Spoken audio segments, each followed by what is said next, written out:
వైద్య వృత్తిలో ఎంబీబీఎస్లో కూడా ఒక ప్రతిజ్ఞ ఉంటుంది. కొందరు డాక్టర్లు అక్కడ బోర్డు పెడితే చూశాను నేను, భగవంతుడా ఇతరుల రోగాల మీద ఆధారపడి బతకవలసిన స్థితి నాకు వచ్చినందుకు చాలా బాధగా ఉంది, కానీ బాధలో ఉన్నటువంటి ఆ రోగికి చికిత్స చేసి సంతోషపెట్టే అవకాశం నాకు ఇచ్చావు, కృతజ్ఞతలు అని ఉంటుందండి ఆ ప్రకటన.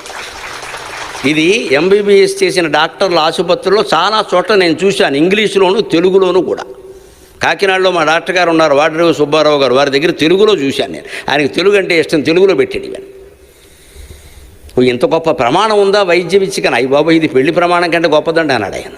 ఎంత మంచి మాట చూడండి. భగవంతుడా రోగాల మీద ఆధారపడి నేను బతకవలసి వచ్చినందుకు బాధగానే ఉంది, కానీ ఆ రోగాన్ని తగ్గించి నయం చేసి రోగిని ఆనందింపచేసేటువంటి అవకాశం నాకు ఇచ్చావు, కృతజ్ఞతలు. ఎంత బాగుందండి. దేశ ప్రతిజ్ఞ కంటే గొప్పదండి, ప్రమాణ స్వీకారాల ప్రతిజ్ఞల కంటే గొప్పది. దీన్ని పాటిస్తే సరిపోలా?